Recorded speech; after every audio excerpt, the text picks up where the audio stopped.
बच्चों, आज हम जानेंगे हिंदी व्याकरण से वचन।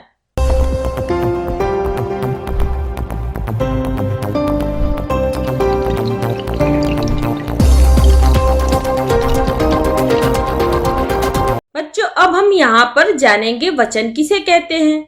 तो वचन शब्द के जिस रूप से उसके एक या अनेक होने का बोध होता है, यानी शब्द के एक या अनेक होने का शब्द होता है, उसे हम वचन कहते हैं। आप इस तरह से समझ सकते हैं, वचन का शाब्दिक अर्थ संख्या वचन होता है।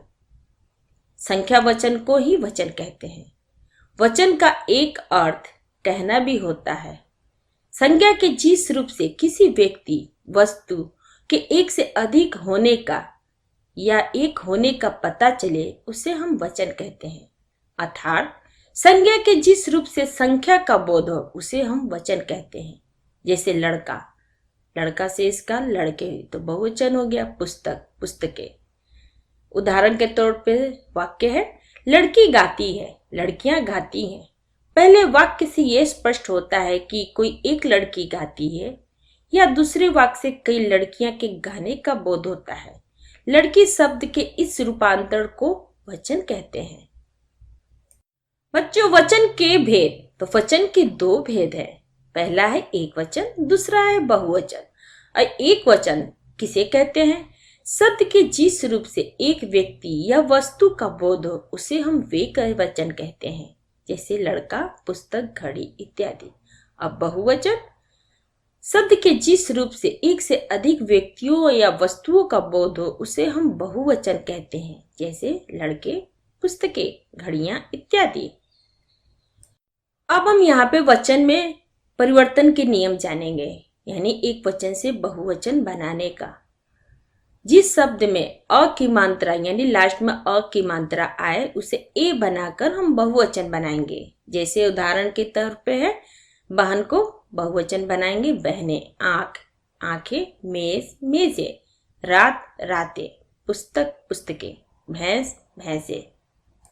अब हम यहाँ पे जानेंगे जिस शब्द के लास्ट में आ की मात्रा आए, उससे हम ए बनाकर बहुवचन बनाएंगे। जैसे कपड़ा, बहुवचन है कपड़े।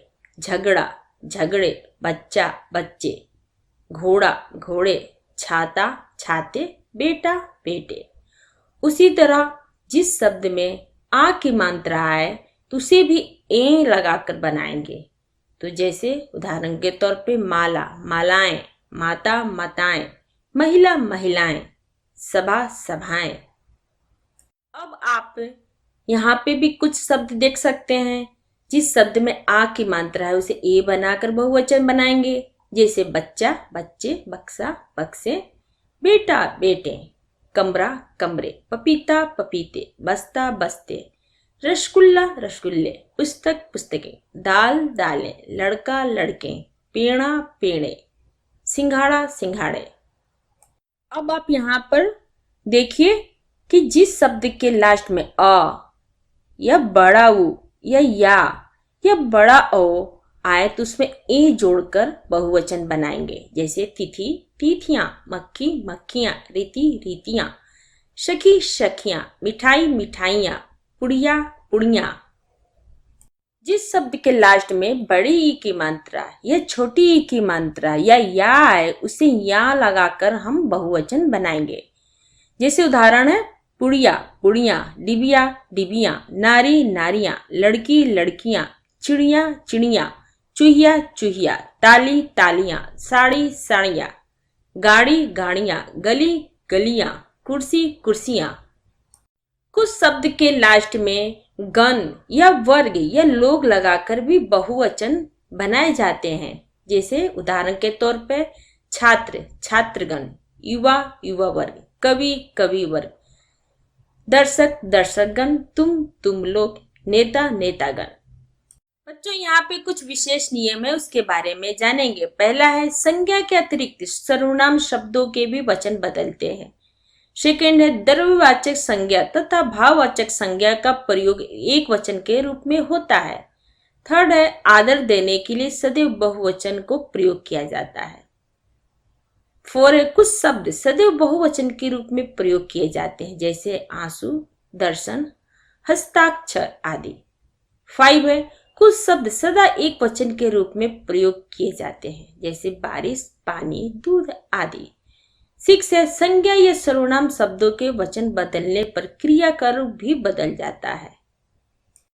अब यहाँ पर हम देखेंगे द्रववाचक संज्ञा शब्दों का प्रयोग प्राय एक वचन में होता है। जैसे द्रववाचक संज्ञा हुआ धन, तो उससे वाक्य बनाएंगे उनके पास बहुत धन है। सोना द्रववाचक संज्ञा है, तो उसका सारा सोना, उससे वाक्य बनाएंगे कि उसका सारा सोना डाकुर लूट कर ले गए। सेकंड है भाववाचक संज्ञा, तो भाववाचक तथा गुणवाचक संज्ञा शब्दों का प्रयोग सदैव एक वचन में ही होता है। तो भाववाचक है यहाँ पे भल मानसता, तो उससे उदाहरण मतलब वाक्य बनाएंगे, मैं उनकी भल मानसत का कायल हूँ। और यहाँ पे सेकंड है सज्जनता, ये भाववाचक हुआ, तो इससे वाक्य बनाएंगे, डॉक्टर राजेंद्र प्रसाद की सज्जनता पे सभी मुग्ध थे। लेकिन जब संख्या अथवा प्रकार का बोध कराना होता है तब भाववाचक और गुणवाचक संज्ञा शब्दों का बहुवचन में भी प्रयोग किया जाता है। जैसे इस दवा की अनेक खूबियां हैं, मैं आपकी विशेषताओं को अच्छी तरह समझता हूँ। यहाँ पे भी कुछ और विशेष नियम है। हर, प्रत्येक तथा हर एक का प्रयोग सदैव एक वचन में होता है। जैसे हर एक कुआं का जल मीठा नहीं होता है, प्रत्येक छात्र यही कहेगा। हर आदमी इस सच की जानता है। सेकंड है, कुछ शब्द जैसे प्राण, लोक, दर्शन, आंसू, अक्षत, दाम, होश, समाचार इत्यादि का प्रयोग हमेशा एकवचन में होता है। जैसे आज के समाचार, आपके दर्शन, आपके आशीर्वाद से मैं धन्य हो गया। थर्ड है, समूहवाचक संज्ञा शब्दों का प्रयोग प्राय एक वचन में होता है। जैसे इस देश की बहुसंख्यक जनता अशिक्षित है। सेकंड है, बंदरों की एक टोली ने बड़ा उत्पात मचा रखा है। 4 है, अनेक समूह का बोध कराने के लिए समूहवाचक संज्ञा का प्रयोग बहुवचन में किया जाता है। जैसे छात्रों की कई टोलियां गई हैं। प्राचीन काल में अनेक देशों की प्रजाओं पर खूब अत्याचार होता था। 5 है, पूरी जाति का बोध कराने के लिए जातिवाचक संज्ञा शब्दों का प्रयोग प्राय एक वचन में होता है। जैसे शेर जंगल का राजा है। सेकंड उदाहरण है, बैल एक चौपाया जानवर है। 6 है, कुछ आकारांत यानी जिस शब्द के लास्ट में आ की मात्रा हो, विकारी शब्द एक वचन में भी कारक विभक्ति लगाने पर एकारांत हो जाता है। जैसे उदाहरण है, इस गधे से काम नहीं चलेगा। सेकंड उदाहरण है, प्यादा घोड़े पर आया है। 7 है, आदर या सम्मान देने के लिए एक वचन व्यक्तिवाचक संज्ञा का प्रयोग भी बहुवचन में किया जाता है। जैसे गांधी जी चंपारण आए थे। सेकंड उदाहरण है, शास्त्री जी सरल स्वभाव के थे। 8 है, आंख, कान, उंगली, पैर, दांत इत्यादि शब्द जिनसे एक से अधिक अवयवों का ज्ञान होता है प्राय बहुवचन में प्रयुक्त किए जाते हैं। जैसे राधा के दांत चमक रहे हैं। सेकंड उदाहरण है, मेरे बाल सफेद हो गए हैं। इन शब्दों को जब एक वचन के रूप में दिखाना होता है तब इनके पहले एक शब्द लगा दिया जाता है। जैसे मेरा एक बाल टूट गया है। सेकंड उदाहरण है, उसकी एक आंख खराब है, मुनिया का एक दांत गिर गया है।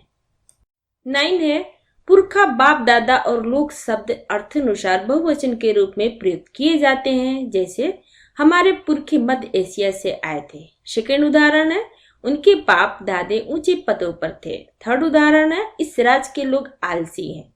10 है, करण कारक में जाड़ा, गर्मी, बरसात, प्यास, भूख इत्यादि का बहुवचन में प्रयोग होता है। जैसे बंदर जाड़ों से ठिठुर रहा था। सेकंड उदाहरण है, भिखारी भूखों मर रहा था।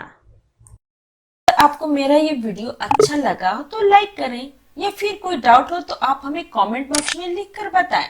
अगर आप पहली बार मेरे चैनल पे आए हैं तो सब्सक्राइब करें और बेल आइकन को प्रेस करें, जिससे आपको मेरे नए वीडियो का नोटिफिकेशन सबसे पहले मिले। थैंक यू बच्चों, फिर मिलते हैं अगले वीडियो में।